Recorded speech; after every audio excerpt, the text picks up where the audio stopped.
BJP जिंदाबाद भारत माता की बोलो भारत माता की এবার আমরা যাকে আমাদের সামনে রেখে আমাদের পথ চলা শ্যামাপ্রসাদ মুখার্জির মূর্তিতে মাল্যদান করবেন কেন্দ্রীয় মন্ত্রী তথা আমাদের রাজ্য সভাপতি ডাক্তার সুকান্ত মজুমদার মহাশয়।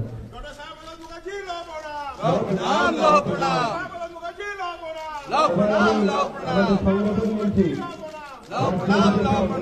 শ্রী অমিতাভ চক্রবর্তী মহাশয়কে পুষ্পার্ঘ্য নিবেদন করার জন্য মাল্যদান করার জন্য অনুরোধ করব।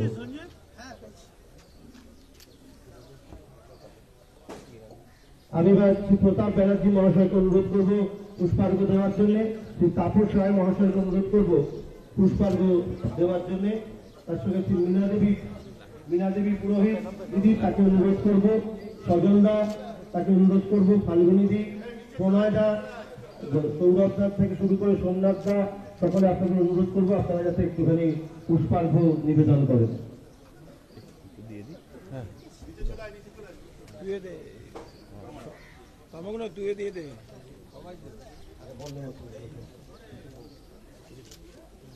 তুমি দিয়ে দাও।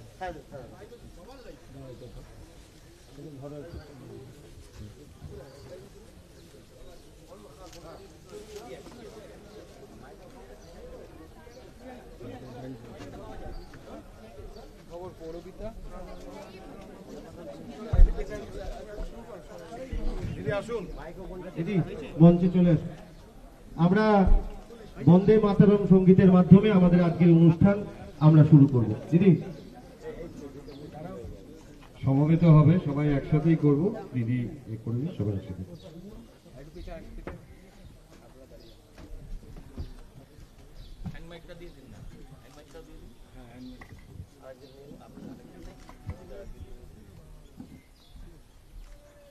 वंदे मातरम वंदे मातरम सुजलां सुफलां मलयज शीतलां शस्य श्यामलां मातरम वंदे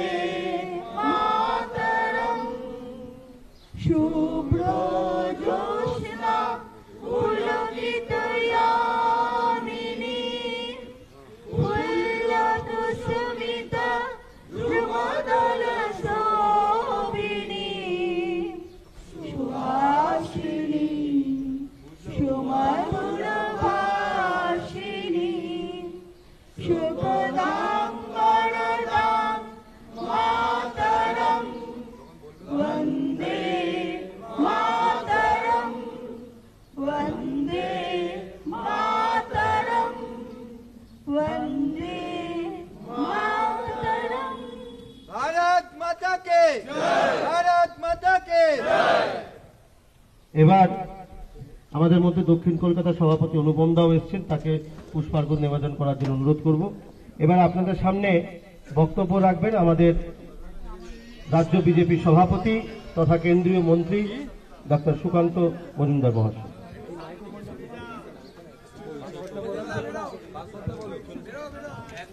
भारत माता की, भारत माता की। बीजेपी बीजेपी बीजेपी जिंदाबाद, बीजेपी बीजेपी बीजेपी जिंदाबाद। महान देशेर महान नेता नरेंद्र मोदी जिंदाबाद, महान देशेर महान नेता नरेंद्र मोदी जिंदाबाद। जेपी नड्डा जिंदाबाद, जेपी नड्डा जिंदाबाद। अमित शाह जिंदाबाद। भारत माता की जय श्री राम, जय श्री राम। आज एक विशेष दिन এই জন্য বলবো যে আজ একই সাথে ভারতীয় জনতা পার্টির প্রতিষ্ঠা দিবস এবং ভারতবর্ষের মর্যাদা পুরুষোত্তম ভগবান শ্রী রাম তার জন্মতিথি বা জন্মদিন রামনবমী বা শ্রীরাম নবমী একই সাথে একই দিনে আমরা উদযাপিত করছি। এই শতাব্দী প্রাচীন কলকাতা শহরে আমাদের সেই পুরনো ভারতীয় জনতা পার্টির কার্যালয়, যেখানে একসময় ডক্টর শ্যামাপ্রসাদ মুখার্জির মতো মনীষীরা এই কার্যালয়ে পা দিয়েছেন, এখানে বসেছেন, কাজ করেছেন এবং ভারতীয় জনতা পার্টির সেই সময় যে আদি রূপ ছিল ভারতীয় জনসংঘ, সেই ভারতীয় জনসংঘকে নিয়ে সামনের দিকে এগিয়েছে। ভারতীয় জনতা পার্টি ৪৫ বছর পূর্ণ করলো ১৯৮০ সাল থেকে যদি আমরা হিসেব করি। এই ৪৫ বছরের যাত্রাপথ যদিও আমরা শুরু করেছিলাম অ্যাকচুয়ালি ১৯৫১ সাল থেকে জনসংঘের মধ্য দিয়ে, পরবর্তী সময়ে ডক্টর শ্যামাপ্রসাদ মুখার্জির নেতৃত্বে সেই জনসংঘ আস্তে আস্তে ১৯৭৭ সালে যখন এমার্জেন্সির বিরুদ্ধে লড়াই শুরু হলো এবং সরকার গঠন হলো, তখন জনসংঘ সেখানে মিশে গেছিল জনতা দলের সাথে। তারপরে সেই জনতা দল যখন আস্তে আস্তে ডিসইন্টিগ্রেট হয়ে গেল, অর্থাৎ তার রাজনৈতিক যে অস্তিত্ব, সেই অস্তিত্ব ধীরে ধীরে যখন ক্ষয় হতে শুরু করলো এবং আমাদের যারা নেতা ছিলেন সেই সময় অটল বিহারী বাজপেয়ী, আমাদের লালকৃষ্ণ আডবাণী এবং অন্যান্যরা যারা ছিলেন, তাদের কাছে যখন সময় এলো চুজ করার জন্য যে আমরা আদর্শের সাথে থাকবো নাকি ক্ষমতার সাথে থাকবো, জনতা দলের সেই সময় যারা মাথা ছিলেন তারা আমাদের সেই সময় যারা আমাদের পথপ্রদর্শক ছিলেন তাদের বলেছিলেন যে আপনাদের দুটোর মধ্যে একটা চুজ করতে হবে, আপনাকে আরএসএস এর সাথে সমস্ত সম্পর্ক ত্যাগ করতে হবে এবং ঘোষণা করতে হবে যে আমাদের আরএসএস এর সাথে কোনো আইডিওলজিক্যাল সম্পর্ক নেই, অথবা সরকার ছাড়তে হবে। আমাদের যারা পূর্বপুরুষ ছিলেন, যারা পূর্বসূরি ছিলেন, স্বর্গীয় অটল বিহারী বাজপেয়ী থেকে শুরু করে অন্যরা, তারা কিন্তু মন্ত্রিত্বকে বেছে নেননি। মন্ত্রিত্বকে লাথি মেরে আদর্শের সাথে থাকা বেশি প্রয়োজনীয় মনে করেছিলেন এবং ১৯৮০ সালে আজকের দিনে ভারতীয় জনতা পার্টির প্রতিষ্ঠা করেছিলেন তারা। জনসংঘ থেকে জনতা দল থেকে ভারতীয় জনতা পার্টি। সেই ভারতীয় জনতা পার্টির আজকে আমরা প্রতিষ্ঠা দিবস পালন করছি। আমাদের মঞ্চে এক ঝাঁক নেতা, আমাদের মাননীয় প্রতাপ ব্যানার্জি থেকে শুরু করে, তাপস রায় থেকে শুরু করে, মীনা দেবী পুরোহিত, আমাদের একসময় ডেপুটি মেয়র ছিলেন কলকাতা পৌরসভার, আমাদের ফাল্গুনী পাত্র, আমাদের অমিতাভ দা, আমাদের দুই সভাপতি, তরুণ উত্তর কলকাতার সভাপতি তমগ্ন এবং অনুপম দক্ষিণ কলকাতার সভাপতি, আমাদের আরেকজন লড়াকু নেতা আমাদের সজল ঘোষ থেকে শুরু করে, আমাদের অফিস সেক্রেটারি প্রণয় দা থেকে শুরু করে আরো অনেক আছে, সৌরভ শিকদার থেকে শুরু করে, সোমনাথ দা থেকে শুরু করে আরো অনেক নেতৃত্ব নিচে আছে, স্টেজ ছোট, সবাই হয়তো উপরে আসতে পারেন। কিন্তু সেই সময় ভারতীয় জনতা পার্টি ১৯৮০ সালে প্রতিষ্ঠা হওয়ার পর ১৯৮৪ সালে আমরা প্রথম নির্বাচনে সম্মুখীন হলাম, নির্বাচনের মুখোমুখি হলাম। মাত্র 2টো সিট পেয়েছিলাম আমরা, মাত্র 2টো গোটা ভারতবর্ষে। কংগ্রেসে যারা আমাদের বন্ধু লোকসভার বুকে দাঁড়িয়ে তারা আমাদেরকে নিয়ে তুচ্ছ তাচ্ছিল্য করতেন, হাম দো হামারে দো। তারা লোকসভায় বলতেন ভারতীয় জনতা পার্টিকে নিয়ে, হাম দো হামারে দো। তখন জন্ম নিয়ন্ত্রণ নিয়ে বড় স্লোগান দেয়ালে দেয়ালে লেখা হতো। আজকে সেই ভারতীয় জনতা পার্টি যখন 2টো সাংসদ নিয়ে যাত্রা শুরু করেছিল, তার 12 বছরের মধ্যে ভারতবর্ষের সর্ববৃহৎ রাজনৈতিক দল। 1996 সালে আমরা ভারতবর্ষের সর্ববৃহৎ রাজনৈতিক দলে পরিণত হয়েছি। বহু মানুষ এসেছেন, ভারতীয় জনতা পার্টিকে সমৃদ্ধ করেছেন। ভারতীয় জনতা পার্টি এক সময় এই পশ্চিমবঙ্গেও ওরকম তুচ্ছ তাচ্ছিল্যের অধিকারী ছিলাম আমরা। আমাদেরকে বলা হতো, বুদ্ধদেব ভট্টাচার্য স্বর্গীয় হয়েছেন এখন উনি, তিনি বলতেন বিজেপিকে আমরা সর্বদল বৈঠকে ডাকবো কেন, বিজেপির একজন এমএলএ নেই, একজন এমপি নেই। আমরা মুখ বুঝে সব অপমান সহ্য করেছি, মানুষের কাছে গেছি, বারবার গেছি, আমরা আমাদের আদর্শের কথা বলেছি। আজকে দেখুন ভারতীয় জনতা পার্টির আমাদের নাকি অবস্থা খুব খারাপ, তৃণমূল কংগ্রেস বলে। সেই অবস্থাতেও 12 জন সাংসদ আছে। এই মুহূর্তে বামপন্থীদেরকে খুঁজে পাওয়া যায় না, তাদের বিধানসভাতেও কেউ নেই, লোকসভাতে কেউ নেই, এমনকি কংগ্রেসও বিধানসভাতে প্রতিনিধিত্ব নেই। শুধুমাত্র দক্ষিণ মালদা একটা লোকসভা কোন রকমের টিম করে চলছে, গনি খান আর মুসলিম ভোট তাই নেই। যদি সেখানে মুসলিম ভোট একটু কম হতো তাহলে ওখানে ভারতীয় জনতা পার্টির সাংসদ নির্বাচিত হতো। আমরা আমাদের আদর্শ থেকে বিচ্যুত হইনি। যখন দুটো এমপি ছিল সেই সময় ভারতীয় জনতা পার্টি একই কথা বলতো, যখন 302 তখন আমরা একই কথা বলছি, 240 আমরা একই কথা বলছি। আগামী 15 থেকে 20 বছর মাননীয় গৃহমন্ত্রী অমিত শাহজি হাউসে দাঁড়িয়ে ঘোষণা করেছেন যে আগামী 20 বছর কেন্দ্রে কমসে কম বিজেপির সরকার থাকবে, তখন আমরা একই কথা বলছি। আমরা আদর্শের সাথে কোনো কম্প্রোমাইজ করি না। তখনও বলতাম আমরা 370 ধারা কাশ্মীরে থাকতে দেব না, বাতিল করব। অটলজি লোকসভার মধ্যে দাঁড়িয়ে উনি বলেছেন, হ্যাঁ এই মুহূর্তে আমাদের কমন মিনিমাম প্রোগ্রাম বা আমাদের যে ঘোষণাপত্র তাতে নেই, কিন্তু আমরা ভুলিনি এরকম নয়, আমাদের শক্তি নেই, এখন যখন শক্তি হবে তখন আমরা এই ইস্যুগুলোকে নিয়ে আসবো। আমরা তখন বলতাম অযোধ্যায় ভগবান শ্রী রামচন্দ্রের ভব্য রাম মন্দির নির্মাণ হওয়া প্রয়োজন। আমাদেরকে অনেক গালি খেতে হয়েছে, আমাদেরকে বলা হয়েছে সাম্প্রদায়িক, আমাদেরকে বলা হয়েছে ফ্যাসিবাদী। জ্যোতিবাবু কথায় কথায় বলতেন অসভ্য বর্বর। আজকে সেই ভারতীয় জনতা পার্টি গোটা দেশের সব থেকে বেশি রাজ্যে ক্ষমতায় আছে এবং কেন্দ্রে ক্ষমতায় আছে। আমরা 12 জন সাংসদ এখনো পশ্চিমবঙ্গ থেকে আমরা আছি। আমাদের 77 জন এমএলএ জিতেছিলেন 21-এর নির্বাচনী লড়াই। আমরা যে 240 জন সাংসদ আছি দিল্লিতে, যারা আমাদেরকে অসভ্য বর্বর বলেছিল, যারা আমাদেরকে সাম্প্রদায়িক বলেছিল, তাদের ভেবে দেখতে বলবো, আমরা কারো কৃপায় সেখানে যাইনি। ভারতবর্ষের জনতা জনার্দন আমাদেরকে আশীর্বাদ করে এই লোকসভায় পাঠিয়েছে। আমরা লড়াই করে জনতার কাছে গেছি, জনতাকে বুঝিয়েছি, বারবার বলেছি যে সেকুলারিজমের নামে যে শেখানো হচ্ছে, যে বুলি শেখানো হচ্ছে, সেই বুলি সঠিক বুলি নয়। আজকে পশ্চিমবঙ্গ সহ ভারতবর্ষের বিভিন্ন প্রান্তের লোক তারা অনুভব করছে যে হ্যাঁ সেকুলারিজমের নামে আমাদেরকে ললিপপ দিয়ে আমাদেরকে দিনের পর দিন বোকা বানানো হয়েছে। This is not the actual secularism. Actual secularism যেটা ভারতীয় জনতা পার্টি বিশ্বাস করে, যে অ্যাপিজমেন্ট অফ নান, কারো অ্যাপিজমেন্ট চলবে না, সেখানে সরকারি নিয়ম নীতি অনুসারে কাজ করতে হবে। এবং সেই জন্য আমরা ভারতবর্ষের সংখ্যালঘু সমাজ এবং তাদের সকলকে নিয়ে আমরা চলতে চাই। আমাদের মাননীয় প্রধানমন্ত্রী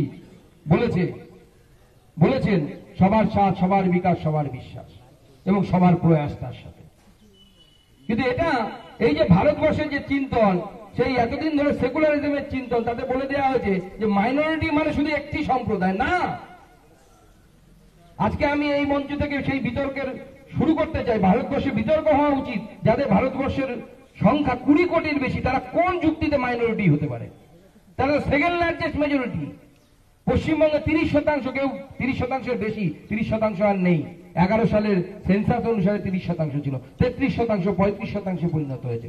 যদি কোন একটি ধর্মীয় সম্প্রদায় একটি এলাকার 33-34% পরিণত হয়, কোন যুক্তিতে সে মাইনরিটি হতে পারে? তাহলে আমরা জৈন, বৌদ্ধ, যারা পয়েন্টে আসবে কিনা সন্দেহ, 1%, 2%, তাদেরকে আমরা কোন জায়গায় রাখি? তাই আমরা সবার সাথ, সবার বিকাশ, সবার বিশ্বাস এই মন্ত্র নিয়ে সামনের দিকে এগিয়ে যাচ্ছি, যাতে সবার স্থান আছে, কোনো একটি সম্প্রদায়ের অ্যাপিজমেন্ট নেই, সবার জন্য সর্বধর্ম সমভাব ভারতীয় জনতা পার্টির পঞ্চনিষ্ঠার মধ্যে একটি নিষ্ঠা। কিন্তু ভারতবর্ষের চিরন্তন শাশ্বত সংস্কৃতি আছে, তাকে সম্মান করতে হবে। আমি যদি আমেরিকায় থাকতে যাই, আমেরিকার নিজস্ব পদ্ধতি আছে, সেই পদ্ধতি তাদেরকে মানতে হবে। আজকে আমাদেরকে বিদেশের বিভিন্ন মানুষ সেকুলারিজম নিয়ে জ্ঞান দেয়। আজকে তাদেরকে ভালো করে লক্ষ্য করতে বলবো যে আমেরিকাতে যখন আমেরিকান রাষ্ট্রপতি, সে ডোনাল্ড ট্রাম্প হোক বা জো বাইডেন হোক, যখন রাষ্ট্রপতি পদে শপথ নেন, কার উপরে হাত রেখে শপথ নেন? সংবিধানের উপরে আমেরিকার না, তারা বাইবেলের উপরে হাত রেখে শপথ নেন। আজকে যদি এটা নরেন্দ্র মোদী করতে যান, যে ভারতবর্ষের প্রধানমন্ত্রী নির্বাচিত হওয়ার পর গীতার উপরে হাত রেখে শপথ নিচ্ছেন, গোটা ভারতবর্ষে সব আমাদের বামপন্থী সকল সেকুলার বন্ধুরা এক সমস্যারে হুক্কা হুয়া করে উঠবে, এই ভারতবর্ষের সেকুলারিজম সম্পূর্ণরূপে জলাঞ্জলি চলে গেল। এটা সেকুলারিজম নয়, দিস ইজ সিউডো সেকুলারিজম। ছদ্ম ধর্ম নিরপেক্ষতা, নিজের ধর্মের কথা বলা। আরে কোন ধর্মের কথা বলছি? যে ধর্ম এতদিন পরেও, এত অত্যাচার সহ্য করার পরেও যখন দেখে যে জ্ঞানব্যাপী মসজিদে আমার আপনার আরাধ্য দেবতা ভগবান শিব শঙ্করকে দিনের পর দিন রেখে সেখানে হাত পা ধোয়া হয়েছে, তারপরেও সে চুপ করে থাকতে পারে, সেই ধর্ম এতটাই সেকুলার তারা। এটা যদি অন্য কোনো দেশ হতো, অন্য কোনো ধর্মীয় সম্প্রদায় হতো, সেই ধর্মীয় সম্প্রদায়ের সেই দেশে যদি দিনের পর দিন কোনো মাইনরিটি কমিউনিটি যদি তাদের আরাধ্য দেবতাকে নিয়ে এই ধরনের কাজ করতো, কি ধরনের ভয়ঙ্কর পরিস্থিতি হতো সেই দেশে একবার চিন্তা করে দেখুন। আজকে ভারতবর্ষ থেকে, বৃহত্তর ভারতবর্ষ থেকে বিচ্ছিন্ন হয়ে পাকিস্তান, বাংলাদেশ তৈরি হয়েছে। আমাদের সাথে তাদের সংস্কৃতিগতভাবে যদি বৃহত্তর ভাবে ভাবি, কোনো পার্থক্য নেই। Genetically we are very much similar. এটা ঠিক একই ডিএনএ, আমাদের অস্বীকার করার জায়গা নেই, মিল আছে আমাদের জেনেটিক কম্পোজিশনে। তবুও ওখানে প্লুরালিজম চলে না, বহুত্ববাদ চলে না, সেকুলারিজম চলে না। ওখানে সর্বধর্ম সমভাব, সর্বধর্ম সমন্বয় চলে না। তাই আজকে জ্যোতি বসু হোক বা মাননীয় বুদ্ধদেব ভট্টাচার্য হোক বা ইদানিং কালের নুব্জ সৌগত রায় হোক, তাদেরকে সেকুলারিজমের কথা বলতে গেলে পূর্ব পাকিস্তান থেকে পালিয়ে এসে এই ডক্টর শ্যামাপ্রসাদ মুখার্জির প্রতিষ্ঠা করা বাংলায় সেকুলারিজমের কথা বলতে হয়। ওখানে সেকুলারিজম চলে না। জমি বাড়ি সব ছেড়ে রেখে এসে নচিকেতা এখানে গিয়ে গান গাইতে পারে, তোমার জন্য নাকি গুজরাট হয়ে যায়নি। আর ওইখানে বাংলাদেশে গিয়ে নিজের পৈতৃক বাড়িতে দেওয়ায় দালানে বসে কাঁদতে পারে, কিন্তু ওখানে গিয়ে এই সেকুলারিজমের কথা সে বলার সাহস নেই।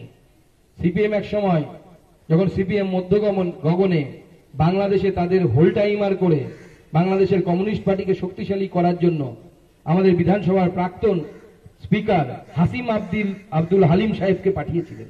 বহুদিন সেখানে তিনি ছিলেন, পারেননি কমিউনিজম প্রতিষ্ঠা করতে, পালিয়ে এসেছিলেন এই বাংলায়। আমাদের যোগেশ বাবু সেই সময় বাংলাদেশে থেকে গেছিলেন, যোগেনচন্দ্র মন্ডল বাংলাদেশে থেকেছিলেন, জিন্নার মন্ত্রিসভায় সদস্য হয়েছিলেন, আইন মন্ত্রী হয়েছিলেন। তখন সেই সময় উনি ভেবেছিলেন, ঠিক যেমন ওএসি বন্ধুরা এখন বলে আমাদের এখানেও নতুন পার্টি হয়েছে আইএসএফ টাইএসএফ কি সব, তারাও বলে মুসলিম দলিত, তারা ভেবেছিল মুসলিম আর দলিতরা একসাথে বন্ধুত্ব করে কাঁধে কাঁধ ধরে থাকবো। কি হলে বর্ণ হিন্দুরা, উচ্চবর্ণীয় হিন্দুরা বাংলাদেশ ছেড়ে পূর্ব পাকিস্তান ছেড়ে এপারে চলে এলো।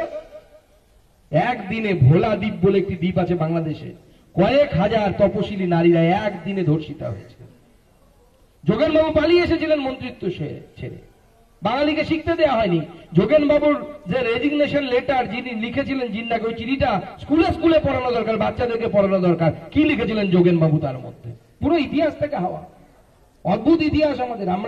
আমি তো কলেজ স্কুল থেকে শুরু করে ইউনিভার্সিটি অব্দি পড়ার সুযোগ হয়েছে, ক্লাস 10 পর্যন্ত ইতিহাস পড়েছি পশ্চিমবঙ্গ সরকারের সিলেবাসে।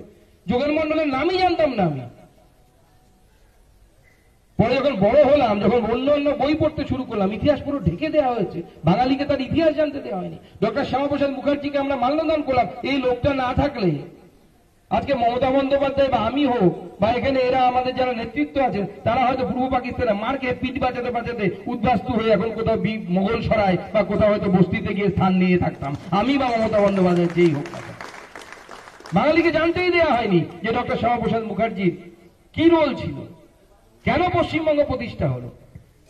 আজকে সেই পশ্চিমবঙ্গকে বাঁচানোর লড়াই অত্যন্ত গুরুত্বপূর্ণ সময়ে আমরা উপনীত হয়েছি। গত কয়েকদিন ধরে পুলিশের সমস্ত ছুটি বাতিল করে দেওয়া হয়েছে। কেন? কারণ হিন্দুরা রামনবমী পালন করবে, তাদের প্রোটেকশন দিতে হবে। এখন আমরা 70% প্রায়, তারপরে যদি একটা হেভি পুলিশ ফোর্স নিয়ে হিন্দু বাঙালিকে যদি রামনবমী পালন করতে হয়, একবার নিজের ভবিষ্যৎ, আপনার ছেলে মেয়ে যাকে ডাক্তারি পড়াচ্ছেন, চিকিৎসক বানাবেন বলে চেষ্টা করছেন, নিজের প্রিপারেশন নিয়ে যাচ্ছেন, ইঞ্জিনিয়ারিং পড়াচ্ছেন বা কলেজে উচ্চশিক্ষার জন্য পাঠাচ্ছেন, একবার ভাববেন তো যখন 40% হয়ে যাবে এই সংখ্যাটা, তখন আপনার আমার ভবিষ্যৎ কি? সেটা এখন থেকে মেসেজটা করা দেওয়া চাই। সবাই থাকতে পারে এই ভারতবর্ষে, কোনো অসুবিধা নেই, আপনি আপনার ধর্ম পালন করুন, কিন্তু ভারতবর্ষের নিজস্ব সংস্কৃতি আছে। ভগবান শ্রী রামচন্দ্র ভারতবর্ষের মর্যাদা পুরুষোত্তম, সেটা মানতে হবে। গান্ধীজি পর্যন্ত, গান্ধীজির থেকে তো বড় সেকুলারিজম আর কেউ ভারতবর্ষে কেউ কোনো প্র্যাকটিস করে যেতে পারেনি। সেই গান্ধীজি পর্যন্ত বলে গেছেন যে ভারতবর্ষের আদর্শ যদি কেউ হতে পারে সেটা রাম রাজ্য। এবং আমার মনে হয় আজকের দিনটা খুব সিগনিফিক্যান্ট, এবং ঈশ্বর আজকে বিশেষভাবে পশ্চিমবঙ্গের জন্য এই 6 এপ্রিল একসাথে রামনবমী এবং ভারতীয় জনতা পার্টির প্রতিষ্ঠা দিবস একসাথে এসেছে, কারণ এবার বাংলার উত্থান শুরু হবে। জয় শ্রীরাম। আমরা কোনোদিন দেখিনি যে কলকাতার রাস্তায় গেরুয়া পতাকায় জয় শ্রীরাম নামে ছেপে গেছে, চারিদিকে ছড়িয়ে গেছে। বাঙালি তার নিজের খোলস থেকে বেরিয়ে আসছে, তাদেরকে যে সেকুলারিজমের আফিং খাওয়ানো হয়েছিল দিনের পর দিন, সেই আফিংয়ে সে বিশ্বাস করত। কোথায় ভেনেজুয়েলাতে কি হচ্ছে তাই নিয়ে এখানে মিছিল করা যায়, কোথায় প্যালেস্টাইনে কি হচ্ছে তার জন্য তাদের মতো জামা পরে ইসলামীকরণ করা যায় পার্টির, কিন্তু বাংলাদেশি হিন্দুদের জন্য এক বিন্দু চোখের জল ফেলা যাবে না, কারণ ওটা সাম্প্রদায়িকতা হবে। আজকে ভাবতে পারেন প্যালেস্টাইন কত কিলোমিটার দূরে? বুদ্ধবাবু জীবনে প্যালেস্টাইনে গেছিলেন কিনা আমার জানা নেই। তাদের জন্য একটা পার্টি প্যালেস্টাইনের ড্রেস পরে নাকি শোক পালন করছে না কি পালন করছে আমি জানি না। বাংলাদেশি হিন্দুদের উপর এই ইউনুস সরকার গঠন বা তথাকথিত ওখানে যে একটা বিপ্লব নাকি ছাতার মাথা হয়েছে, তারপর যেভাবে হিন্দু সংখ্যালঘুদের উপর যে চরম অত্যাচার হলো, সেই অত্যাচারের বিপক্ষে একটি স্টেটমেন্ট, একটি মিছিল, একটিও কিছু আমরা কমিউনিস্ট পার্টির তরফ থেকে দেখতে পেলাম না। আমরা এটাই বারবার চোখে আঙুল দিয়ে দেখাচ্ছি, this is not secularism, this is appeasement politics, vote ব্যাংকের পলিটিক্স। এবং হিন্দুর কথা তখনই এরা বলবে যখন হিন্দু একত্রিত হয়ে ভোট ব্যাংক হয়ে ভোট দিতে পারবে, তখন হিন্দুর কথা বলবে। তার আগে এরা হিন্দুর কথা বলবে না, এরা আপনাকে দুধেল গায়ে হিসেবে মানবে না। এবং এটা সমস্ত সেকুলার লোকেদের জন্য একইভাবে প্রযোজ্য, সমস্ত সেকুলার রাজনৈতিক দলের জন্য একইভাবে প্রযোজ্য। তাই আজকে ভগবান শ্রী রামচন্দ্রের এই যে পূর্ণ জন্মদিবস, শ্রী রামনবমী রূপে আজকে লক্ষাধিক মানুষ, 1 কোটির উপরে মানুষ আজকে রাস্তায় নামছে বিভিন্ন জায়গায়, জয় শ্রীরাম বলছে। জয় শ্রীরাম বললে আবার মুশকিল, কিছু কিছু লোক আছে জয় শ্রীরাম বললে আবার গাড়ি থেকে নেমে এসে তারা করে, বলে আমাকে গালি দিচ্ছে। তো সেই মানুষদেরকে বাদ দিয়ে, যারা মস্তিষ্ক অপ্রকৃতস্থ আছে তাদেরকে বাদ দিয়ে যার সাথে দেখা হবে সবাইকে জয় শ্রীরাম বলুন। আবার জয় শ্রীরাম বলে বহিরাগত, জয় শ্রীরাম বহিরাগত। আর যীশু খ্রিস্টের জন্ম পার্ক স্ট্রিটে হয়েছিল আমরা বলি, সেজন্য আমরা পার্ক স্ট্রিটে আনন্দ করি সবাই। এবং তার সাথে সাথে এই রামনবমীকে কেন্দ্র করে কিছু মানুষ বিশৃঙ্খলা করার চেষ্টা করবে। আমরা জানি গতবারে হয়েছিল হাওড়াতে, আমাকে যেতে হয়েছিল, পরে পুলিশ ঢুকতে দেয়নি। আজকে আবার যাবো সেই হাওড়ার অঞ্জনী সেনার রামনবমী উদযাপন, এখান থেকে বেরিয়ে আমি ওখানেই যাব, দেখতে চাই কোন বীর পুঙ্গব আছে, কারা ঢিল পাথর নিয়ে দাঁড়িয়ে থাকে, তাদের হাতে কত জোর আছে দেখবো। তারা যত ঢিল মারবে আমরা তত জোরে জয় শ্রীরাম। আমরা জানি তাদের সাথে কিভাবে লড়তে হয়। আমার পূর্বপুরুষ লড়ে গেছে বলে এখন আমার নামের পাশে সুকান্ত মজুমদার আছে, নাহলে আমার নামটা চেঞ্জ হয়ে যেত। তাদের পূর্বপুরুষ লড়তে পারেনি বলে তারা কনভার্টেড হয়ে গেছে। তাই কেউ কেউ দাওয়াত দেন, সেই মহাপুরুষদের আমি দাওয়াত দিচ্ছি, আরে আপনার পূর্বপুরুষ বাবর ছিল না, ইব্রাহিম লোদি ছিল না, আপনার পূর্বপুরুষ ভগবান শ্রী রামচন্দ্র ছিল। আপনাকে দাওয়াত দিচ্ছি, মাথায় ফেটি বাঁধুন, জয় শ্রীরাম বলে মিছিলে হাঁটুন, পুণ্যের কাজ হবে, সোয়াব পাবেন। তাই আজকের এই রামনবমীর পবিত্র দিনে আপনাদের সকলকে রামনবমীর শুভেচ্ছা। এবং আমি বারবার বলছি, এটা ঐশ্বরিক বিষয়। একই সাথে রামনবমী এবং ভারতীয় জনতা পার্টির প্রতিষ্ঠা দিবস একই সাথে পড়েছে। বাংলায় রাম রাজ্য প্রতিষ্ঠা হবে, তার জন্য এটা হয়েছে, ঈশ্বরীয় আদেশে হয়েছে। তাই এই লড়াই আগামী 1 বছরের লড়াই আমাদের, সেটা হচ্ছে রাম রাজ্য প্রতিষ্ঠার লড়াই। সেই রাম রাজ্যে কি হবে? রাম রাজ্যে যেটা হয় বা যেটা হয়েছিল, appeasement of naan, development of all. কারো তোষণ হবে না, কিন্তু ডেভেলপমেন্টের লাভ সবাই পাবে, কেউ বঞ্চিত হবে না। 26,000 চাকরি প্রার্থীর চাকরি চলে যাবে এরকম নয়, ওএমআর খুঁজে পাওয়া যাবে না এরকম নয়। রাম রাজ্য যখন হবে, রাম রাজ্য প্রতিষ্ঠা হলে আপনি পরীক্ষা দিয়ে আসবেন, আপনার ওএমআর এর শীট আপনার মোবাইল নাম্বারে পৌঁছে যাবে, আপনি সারা জীবন সেই ওএমআর শীটটা রাখতে পারবেন। সেটা হচ্ছে রাম রাজত্ব। যাতে কোনো কোর্টের সামনে গিয়ে আপনাকে খুঁজে না বের করতে হয় আমার ওএমআর শীট বা ওএমআর শীটের মিরর ইমেজ কোথায় খুঁজে বেড়াচ্ছি চাকরি বাঁচানোর জন্য, হবে না। আপনাকে রাম রাজ্যে আপনার কাছে আপনার ওএমআর শীট থাকবে, পরীক্ষা দেবেন ওএমআর শীট আপনার কাছে চলে আসবে। কেন্দ্র সরকারের বেশিরভাগ পরীক্ষা এখন এই নিয়মে হয়। এটা হচ্ছে রাম রাজত্ব। রাম রাজত্ব মানে কি? রাম রাজত্ব মানে কেন্দ্রের আয়ুষ্মান ভারত প্রকল্প যেমন লাগু হবে, আবার পশ্চিমবঙ্গ সরকারের যে রাম রাজত্ব তৈরি হবে তাতে 5 লক্ষ টাকা, মোট 10 লক্ষ টাকার মেডিকেল আপনি ইন্স্যুরেন্স পাবেন। এটা হচ্ছে রাম রাজত্ব। দিল্লিতে মহিলারা 2টো করে সিলিন্ডার, বছরে গ্যাসের সিলিন্ডার ফ্রি পাচ্ছে, সেটা রাম রাজত্ব। গর্ভবতী মহিলারা 21,000 টাকা পাচ্ছে, সেটা রাম রাজত্ব। এই রাম রাজত্ব, যেখানে রাম প্রজা অর্থাৎ যারা জনগণ তাদের কথা ভাবতেন, সেটাকে আমরা রাম রাজত্ব বলি। আসুন আমরা আজকের দিনে শপথ নিই, ডক্টর শ্যামাপ্রসাদ মুখার্জির ভূমিতে আমরা রাম রাজত্ব প্রতিষ্ঠা করব। আর এই 1 বছর সবাই মিলে লড়াই করব। পুলিশের সাথে যদি লড়াই করতে হয় আমরা করব। যদি এই যারা গুন্ডা বদমাশ, যারা তোলাবাজি করে খায়, তাদের বিরুদ্ধে যদি লড়াই করতে হয় লড়াই করব। লাঠি খাবো, ঢিল খাবো, প্রয়োজনে গুলি খাবো, কিন্তু ময়দান ছেড়ে যাব না। এখানে পরিবর্তন করে তবেই আমরা শান্ত হব। সেই প্রতিজ্ঞা নিয়ে আজকে নিজের নিজের এলাকায় আমরা সবাই ফিরে যাই। মাননীয় প্রধানমন্ত্রী নেতৃত্বে আমরা আগামী দিনে এই পশ্চিমবঙ্গে পরিবর্তন আনবো, গোটা ভারতবর্ষে পরিবর্তন আসছে। আমাদের কর্মীদেরকে আমি আহ্বান জানাবো, এখানে উত্তর কলকাতার বেশিরভাগ আমাদের কর্মী নেতৃত্ব আছেন, তাদেরকে মন্ডল সভাপতিরাও আছেন, তাদেরকে অনুরোধ করব আজকে নিজের বুথে, যারা আজকে সময় পেলেন না তারা কালকে নিজের বুথে, গোটা পশ্চিমবঙ্গ জুড়ে আমরা পার্টির প্রতিষ্ঠা দিবস পালন করব। এবং এই পার্টির প্রতিষ্ঠা দিবস পালনের ক্ষেত্রে আমাদের ডক্টর শ্যামাপ্রসাদ মুখার্জির ভূমিকা, পশ্চিমবঙ্গ তৈরিতে ডক্টর শ্যামাপ্রসাদ মুখার্জির ভূমিকা এবং পশ্চিমবঙ্গকে কেন তার নিজের রূপ, নিজের বর্ণে আগামী দিনেও টেকানো দরকার। শুধু শুধু পশ্চিমবঙ্গের মানুষের জন্য নয়, ভারতবর্ষের অস্তিত্বের জন্য পশ্চিমবঙ্গ দরকার। কারণ দিল্লি যদি ভারতবর্ষের রাজনৈতিক ক্যাপিটাল হতে পারে, মহারাষ্ট্র যদি ভারতবর্ষের ফিনান্স ক্যাপিটাল হতে পারে, ভারতবর্ষের কালচারাল ক্যাপিটাল, সাংস্কৃতিক রাজধানী হচ্ছে কলকাতা, বৌদ্ধিক রাজধানী হচ্ছে কলকাতা। ভারতবর্ষের অস্তিত্ব এই কলকাতাকে ছাড়া, এই পশ্চিমবঙ্গ ছাড়া ভাবা যায় না। তাই পশ্চিমবঙ্গকে আমাদেরকে রক্ষা করার এই লড়াইয়ে নামতে হবে। এটা শুধু মুখ্যমন্ত্রী, বিজেপির মুখ্যমন্ত্রী বানাবো তার লড়াই নয়। ডক্টর শ্যামাপ্রসাদ মুখার্জি এবং তার সাথীরা যে আত্মবলিদান করে গেছেন, সেই আত্মবলিদানকে বাঁচিয়ে রাখার লড়াই, সেই লড়াইয়ে আসুন সকলে মিলে ঐক্যবদ্ধ হয়ে সামনের দিকে এগিয়ে যায়। বন্দে মাতারাম, ভারত মাতা কি জয়, বিজেপি জিন্দাবাদ। ধন্যবাদ। আজকে এতক্ষণ আমাদের এই প্রতিষ্ঠা দিবসের উদযাপন হচ্ছিল, এবার আমরা জাতীয় সঙ্গীত এর মাধ্যমে আজকের অনুষ্ঠান আমরা এখানে সমাপ্তি ঘটাবো।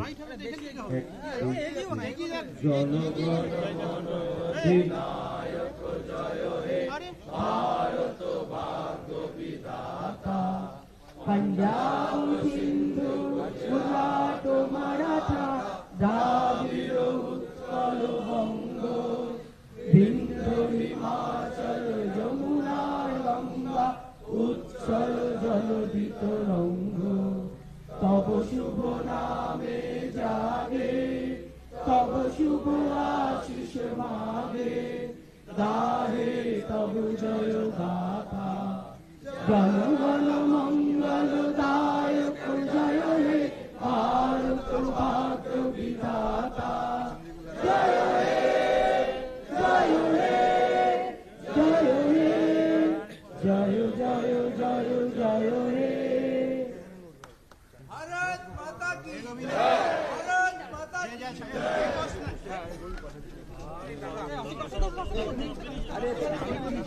হ্যালো, যাদবপুর বিশ্ববিদ্যালয়ে এবিভিপি নির্দেশ দেওয়া হয়নি, সেই নির্দেশকে অমান্য করে রামলালার মূর্তি নিয়ে তারা প্রবেশ করতে পারলো। দেখুন, ছাত্ররা যদি সেখানে রামনবমী পালন করতে চায় তাদের, কারণ এই বিশ্ববিদ্যালয়ে ইফতার পার্টি হয়েছে এবং খুব মহাসমারোহে হয়েছে, তাতে বামপন্থীরা যারা ঈশ্বরে বিশ্বাস করে না, জানি না তারা আল্লাহ বিশ্বাস করে কিনা আমার জানা নেই, তো তারা পর্যন্ত তাতে অংশগ্রহণ করেছে এবং যথারীতি তারা সেখানে ইফতার পার্টিতে চব্যচস্য খেয়েছে। ইফতার পার্টি যদি কোনো বিশ্ববিদ্যালয়ে হতে পারে সেখানে রামনবমী হতে কোনো বিরোধ হওয়া উচিত। আপনি যেখানে যাবেন হাওড়া, সেখানে প্রচুর পুলিশ, আলাদা করে 6 জন আইপিএস অফিসার সেখানে মোতায়েন করা হয়েছে। দেখুন, হাওড়াবাসীকে এবং পশ্চিমবঙ্গবাসীকে এটাই বলবো যে আপনারা এই মুহূর্তে পশ্চিমবঙ্গে 70%, সেই অবস্থায় রামনবমী পালন করতে 4 জন 5 জন 6 জন আইপিএস লেভেলের অফিসারকে পাঠাতে হবে। তাহলে যখন আপনাদের সংখ্যাটা 60% হয়ে যাবে তখন রামনবমী কিভাবে পালন করবেন একবার ভেবে দেখবেন। হুঁশিয়ারি দিলেন, আপনি বললেন যে কোন বীর পুঙ্গবরা আছে দেখে নেবো, আশঙ্কা করছেন কোনো কিছু? দেখুন, গতবার এরা ঢিল মেরেছিল, তো বিজেপি দেখুন ঢিল মারাদের কিভাবে ট্রিটমেন্ট করতে হয় আমরা কাশ্মীরে দেখিয়েছি। বিজেপি এটাতে এক্সপার্ট। দেখুন, কাশ্মীরে আর কেউ পাথর মারে না, পাথরবাজি বলে হিন্দিতে, পাথরবাজি আর কাশ্মীরে হয় না। বিজেপি এলে পরে যাদের হাতে পাথর আছে তাদের হাতে ফুল চলে আসবে। দেখবেন রামনবমী মিছিল যাবে, তারাই ফুল দেবে রামনবমী মিছিল।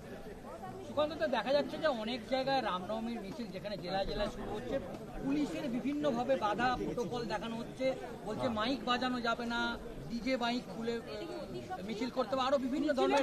মমতা বন্দ্যোপাধ্যায়ের নির্দেশে হচ্ছে। মমতা বন্দ্যোপাধ্যায় হিন্দুদেরকে মেসেজ দিতে চাইছে বারবার যে আপনারা দ্বিতীয় শ্রেণীর নাগরিক এই পশ্চিমবঙ্গ।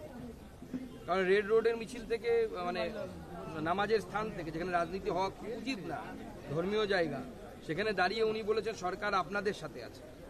পরিষ্কার করে দিয়েছেন তো যে পশ্চিমবঙ্গের সরকার অর্থাৎ মমতা সরকার কাদের সরকার? তারা মোল্লা মৌলবী কট্টরপন্থীদের সরকার, সাধারণ মানুষের সরকার। তৃণমূলের তরফ থেকে আজকে একাধিক কর্মসূচি নেওয়া হয়েছে রামনবমীকে কেন্দ্র করে। কল্যাণ বন্দ্যোপাধ্যায়, শশী পাজা, কুণাল ঘোষ, একাধিক লোকজন তারা রামনবমী করছে। দেখুন, ওই যে আমি বলি উদাহরণ দিই, রামায়ণে রাবণ একবারই গেরুয়া পরে সন্ন্যাসী সেজেছিল যখন সীতাকে হরণ করতে হয়েছিল। এখন সীতা হরণ করার চেষ্টা চলছে, অর্থাৎ হিন্দু ভোট ব্যাংক সেখান থেকে যদি 5% কাটা যায় সেই চেষ্টা চলছে। কারণ এরা জানে তো যে হিন্দুরা, সিংহভাগ হিন্দু পশ্চিমবঙ্গের মমতা বন্দ্যোপাধ্যায়কে ভোট দেয় না, তারা পছন্দ করে। তাদের ভোট চুরি করার জন্য, পকেটমারি করার জন্য এসব। আপনি 1 বছরের একটা টার্গেট বেঁধে দিলেন আপনাদের কর্মীদের, কার্যকর্তাদের। 26-এর ভোটে রাম আবেগ কাজে লাগবে। দেখুন, রাম তো ভারতবর্ষের আত্মা, ভারতবর্ষের চিরন্তন সত্য। এর সাথে নির্বাচনের কোনো কাজ নেই। ভারতীয় জনতা পার্টি রাম রাজ্য প্রতিষ্ঠা বিশ্বাস করে। যে রাম রাজ্যের কথা মহাত্মা গান্ধী বলে গেছেন, যাতে appeasement of naan, development of all, কারো অ্যাপিজমেন্ট হবে না এবং সর্বধর্ম সমভাব, সেই নিয়েই ভারতীয় জনতা পার্টি করছে। সবার সাথ, সবার বিকাশ, সবার বিশ্বাস, সবার প্রয়াস। হবেই, কেউ আটকাতে পারবে না। 26-এ রাম রাজত্ব প্রতিষ্ঠা। রাম ইস্যুকে কাজে লাগিয়ে তার মানে 26-এর নির্বাচনে লড়াই চেষ্টা আপনাদের। দেখুন, রাম, আমি আগেই বললাম, রাম হচ্ছে ভারতবর্ষের আত্মা। এই রামের ইস্যু কাজে লাগানোর কোনো বিষয়ই নেই। রামের সাথে রাজনীতি, ভগবান শ্রী রামচন্দ্রের সাথে রাজনীতির কোনো জায়গা নেই। রামের আদর্শ ভারতীয় জনতা পার্টির আদর্শের মধ্যে, ভারতবর্ষের আদর্শের সাথে একাঙ্গীভূত, অঙ্গীভূত। ঠিক আছে, ধন্যবাদ।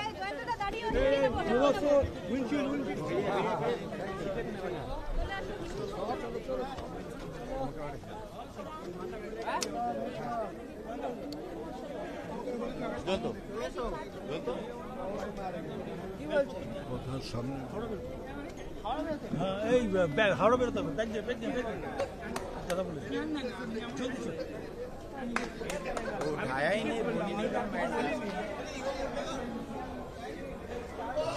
দাদা এইখানে দাদা সাবধানে ধরুন, সরজ দা।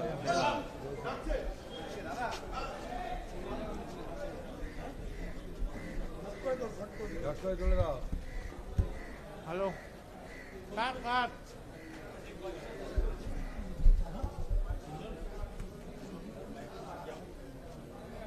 बीजेपी जिंदाबाद, जिंदाबाद जिंदाबाद, बीजेपी जिंदाबाद, जिंदाबाद जिंदाबाद, भारत माता की जय।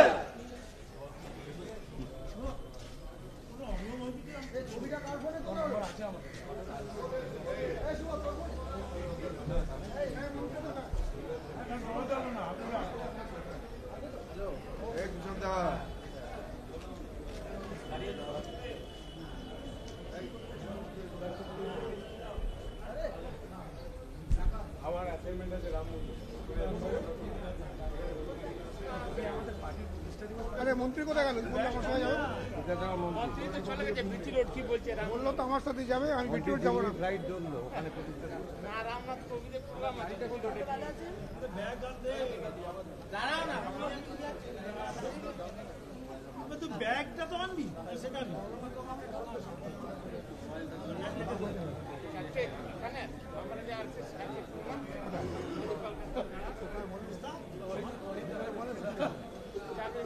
नहीं बोलने से क्यों जाए?